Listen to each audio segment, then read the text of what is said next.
So ngayon kausap natin si Jason Ramirez kasi meron siyang na-set na record dito sa Pinas. Ikikwento niya. Jason, ano ba yun? So, yung record ko for national record, ito yung pang 7th national record ko. Oh. The 3 from CMAS and ito yung pang 4th ko sa AIDA. So, it's total of 7 national records in the Philippines. Pang 7th national record na naset mo? Naset ko. Okay, so ito hindi yung unang one record of the mo? deepest. Oh. One of the deepest. So, 85 meters siya. 85 meters deep. So, yung dive time ko dito is 3 minutes and 10. Ginawa ko yung first 85 ko sa may Camotes, Cebu. This year din. Then, sa CMAS yun. Then, inulit ko lang dito sa may Batangas. Teka muna, ano yung CMAS pati yung ano yung kaninang binanggit mo? AIDA. O, ano yung mga yan? Magkaiba eh. Yung pareho siyang certifying agency na nag-handle ng mga national at saka continental record and world record.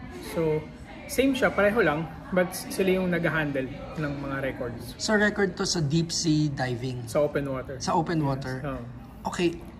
Ano yung record na binasag mo? Before you? Before me, ang record ng 78 meters. Then, Kilala mo? Benson. Okay. Benson Masala from Cebu.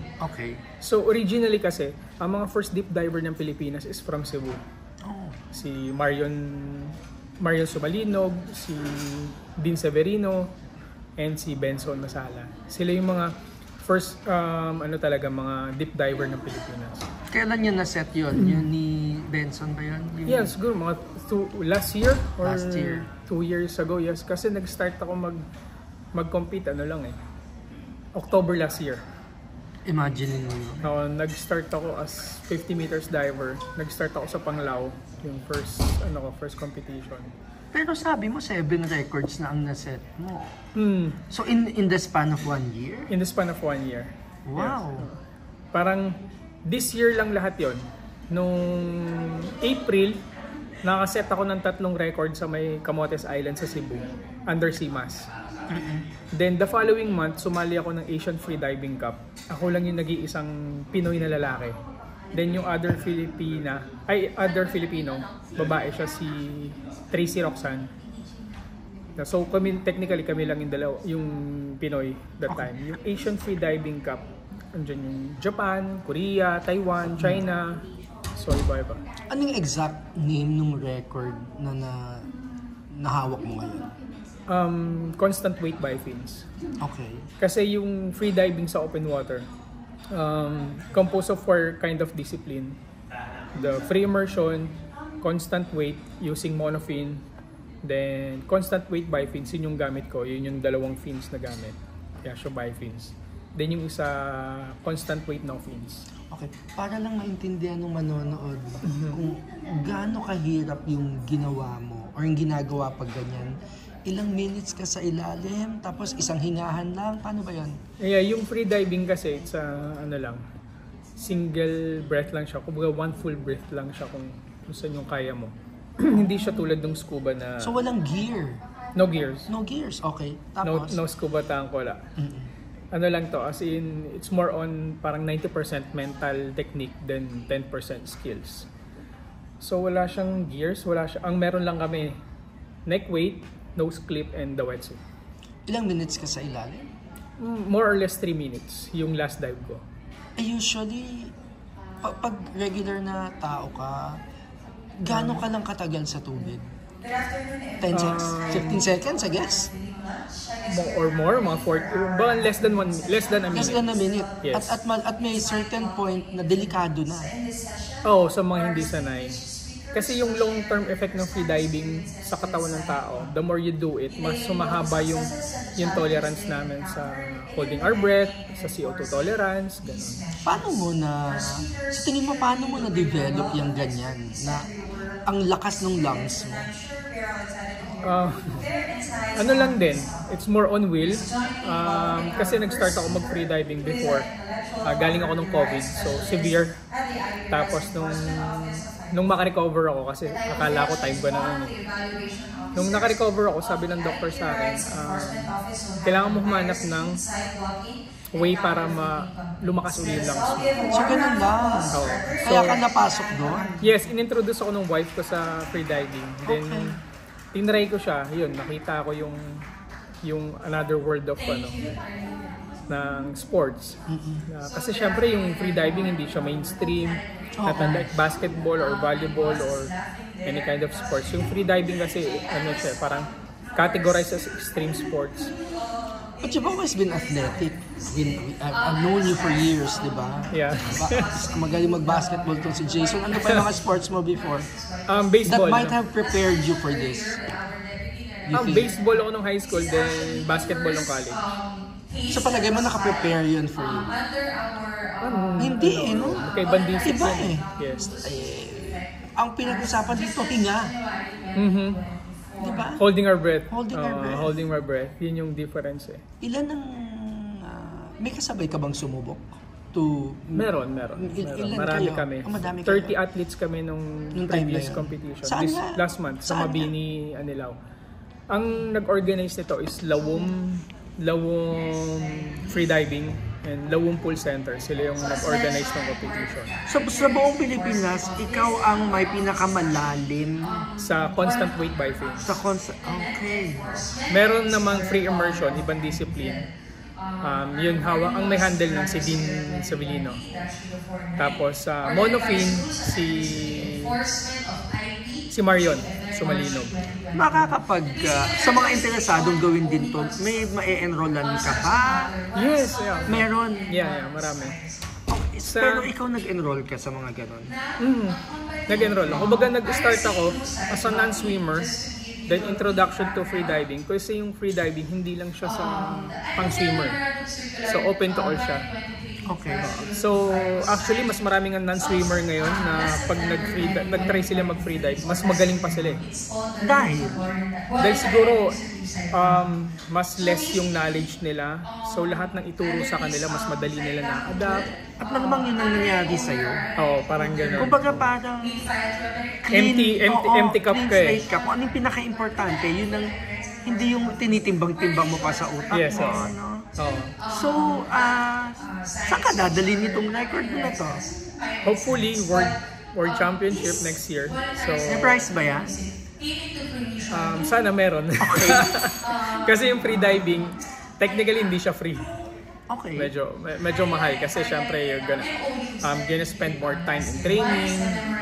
Tapos yung gears, yung wetsuit, the fins. Magkano every dive ang ginagastos mo? Kung every dive lang medyo mura na, lalo na kapag nakapag-invest ka na ng full gears mo. Pero mahal ba yung gears? Kung pang regular free diving lang, mura lang. Mga nasaan? Pero yung competition, like yung fins na pang-compete, nasa around 40,000. Tapos yung wetsuit, Hindi siya pang ordinary yung yan. May gastos. May gastos. May gastos. Pero syempre yung after the gastos naman, pag nandun ka na sa freediving community, masaya na. Less expense na. Bakit mo naman i-name na gusto kong magka-record na gano'n? Ano naman ang fulfillment sa'yo na nagawa mo to? Aside sa bragging rights, of course. Bukod sa bragging rights. Sa freediving kasi, it's more on... I'm more on competing myself. With yourself? Yes, I'm more on competing with myself. Beyond my limit na yung tina-target ko. So every competition, every training, ang hinihit ko dito, ang tina-target ko dito is yung limit ng capacity ng katawan ko, pati ng mental ko. So yun yung gusto kong makuha. So, every time. Dadating ka ba sa point na umabot ka na ng 5 minuto, which I don't think is possible, humanly possible, ano? Yes, it is. It is? Yes. Talaga? Meron nga Mr. 10 minutes No way. Yes, yeah. At yun ang gusto mo? Why not? Hindi naman. Pero kung trainable naman siya, yeah. So what I'm saying is it's not impossible. So it's trainable. So it's up to the diver or individual kung paano niya dadalhin yung pressure, yung training, yung skills or paano kung hanggang saan yung limit to kaya niya, ganun. Pero ano yung willingness kung saan siya dadalhin nun. Ano yung pinaka-goal mo? Meron ka bang goal na dapat maka 15 minutes ako, maka 8 minutes ako? Okay na ako doon? May ganun ka ba? Wala naman. Sa static, sa breath hold, medyo mahina ako doon. I'm more on sa open water, sa depth. So, ang pinaka-goal ko, syempre, number 1, makilala yung freediving all over the Philippines. Kasi nakausap ko yung mga ibang German, yung ibang Italian na mas deep diver talaga sa atin. Sabi nga nila, to be honest, dapat tayo daw yung magaling sa freediving. Kasi as you know and as you can see, yung Philippines is surrounded by waters. So sabi ng mga German, dapat kayo yung magaling dyan. Pero hindi ba tayo disadvantage dahil mas malaki ang lungs nila? Di ba may ganun yun? Parang sa paggigitara, mas malaki yung kamay. Nila, di ba? wala naman. Wala. Yep. Walang ganun ng Pinas. Walang ganun. Yep. So, kanina kinikwento kasi merong malaki nga yung lungs nila, pero mas malaki din naman yung susuplayan ng katawan nila. Oo so, tayo, hindi man ganun kalaki yung lungs natin, but yung susuplayan naman ng katawan natin nung oxygen, hindi rin ganun kalaki. So, anong pinakamalaking competition internationally na pwede mong masalihan pag you're into this? Yung CMAS World Championship. Yearly yan? Yearly. And AIDA World Championship. Saan yan ginagawa? Iba-iba? Iba-iba oh. Yung last na CMAS, alam ko sa Greece. Sa Greece, this year lang, sa Kalamata, Greece. Then yung AIDA, I forgot kung Cyprus or... And because of this record you've set, you will be competing internationally. Hopefully next year. Target ko. Because by setting this record, you qualified for that? Ay, hindi naman. Hindi naman? Yeah. Everyone can join the World Champ. Pero syempre, mas maganda yung sasali ka ng World Champ. Prepared ka na, pwede mo na madala yung bandera ng Pilipinas doon na ibig sabihin kahit paano contender na. Dapat may mag-sponsor sa'yo. Sana. Dala mo ng Pinas. Sana. Pero kung wala, okay lang naman. I'm willing to... Magastos yun. Yes, so gastos. Pero may mga tumutulong na rin naman. Like sa community, yung mga resort owner, yung ibang free divers, tapos may mga nag-offer na rin na ibang sponsor. Anong iniisip mo pag locally nga? Anong nasa isip mo pag nasa ilalim ka ng tubig? While you're into it, nabablanko ba utak mo o meron kang nagdadasal ka ba? Minsan napapadasal ako pag paakyat ako. Dahil medyo doon kinakapos. Oo, andun na yung parang athletic side ng free diving eh. Going down and going up. Going down is kung paano aabot yung equalization mo, yung tenga mo, yung pressure, yung adaptation mo dun sa depth. Pero, yung challenge. Going up is yung kung aabot ba yung breath hold mo. Okay. Pero what works for you? Binablanko mo ba yung isip mo? May iniisip ka? May technique ka ba? May Pag may turing technique pero meron ba? Yes, meron. Meron. May mga mental technique. Like visualization, binivisualize ko yung buong dive ko. Then, paakyat, ine-enjoy ko na lang yung feeling ng water, kung paano mag-glide sa face ko, lahat. Di ba delikado yan? Delikado actually. Free diving is one of the extreme sports, pero masaya. Like, I remember kanina I asked you, so habang umiilalim ka, may mga kasabay ka ba na may oxygen para in kasong bigla kang kapusin, madala ka pa, maligtas ka, may ganun ba? Alam ko before, yung variable weight, may ganun sila. Pero ngayon wala na. So, paano kung may mangyari sa inyo? Meron namang may safety measurement naman. Like counterbalance. Tapos may mga safety team na sasabayan ka with the scooters. Ganun. Okay, a few more questions. How does your family feel about this? Kasi at any, di ba? Hindi siya safe eh. Kung lang naman, yung free diving actually, safe siya sa recreational, sa fun dive, very safe siya. Very safe. Yung competitive free diving lang yung medyo ngayon. At some point, meron pa rin naman, any sports naman, lagi namang good you pointed that out. Laging may risk. May risk, so. Actually, mas marami pang namamatay sa basketball. Yung sa record ng data, mas marami pang namatay sa basketball during game kaysa sa free diving. Sa cycling, di ba, may mga risk din naman sa mga triathlon. Yung iba, mga hindi kinakaya ng katawan. So, in every sports naman, there's always a risk. So, sa free diving naman, nowadays, mas ano na siya, yung safety mas maganda na. Mas maganda na yung safety, tapos may medic team naman. Okay, finally, what else do you do? Ano ka talaga pag hindi ka nagda-dive? PR. PR. So may PR company si Jason. What's the name? Consulta. JIR Public Relations Company. Okay, matagal na ba yan? Matagal na. Pinound ko siya noong 2021 during pandemic. Meron ka ba bang ibang extreme sports? Bukod dito, wala na. Wala na. Susubok ka pa ba? Okay na ako sa freediving.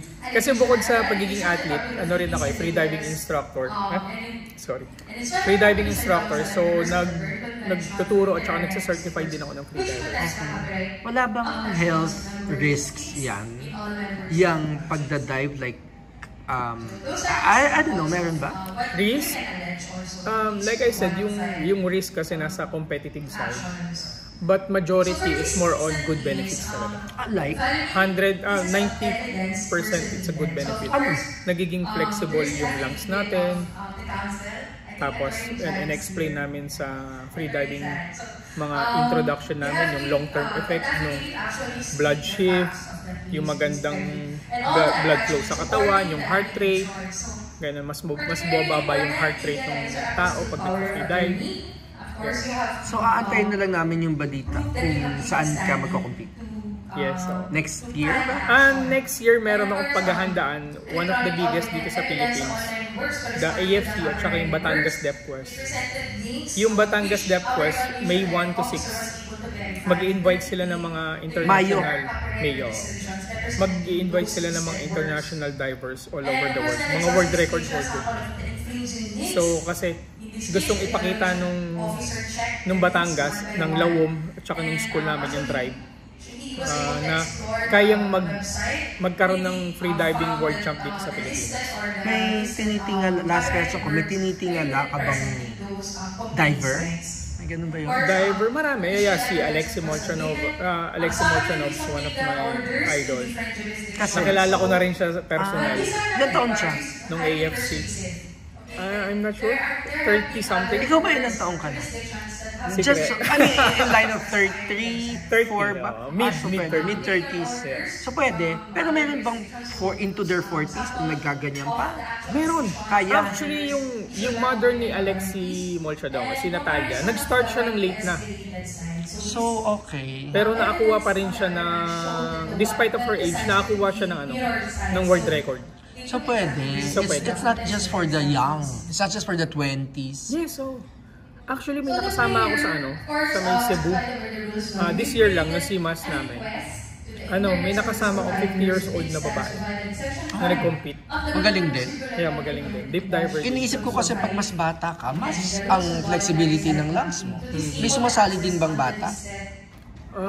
Wala. Meron naman siguro mas younger sa akin.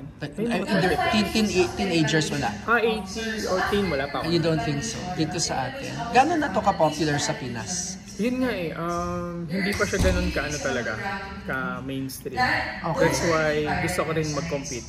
Saka, not just locally, but internationally. Para malaman ng mga Pilipino, malaman ng buong Pilipinas na magaling ang Pinoy sa freediving. Kasi napapalibutan tayo ng tubig. Yung talent natin nandito na hindi natin alam. So, we have all the resources, bakit hindi natin gamitin? Ano nga ang world record? Kasi ikaw Pilipinas no? Anong world record? Ang deepest is 136, si Alexi. Yung sinabi mo kanina, na 10 minutes sa ilalim. Ay hindi, yun? Sa static naman yun, ibang discipline. Pero yung sa'yo? Sa akin yung si Alexi, 136. Mga around 4 to 5 minutes na. Konti na lang. Konti na lang, maabot mo na. Mahaba pa yun. Every second. Mahis. Every second counts talaga.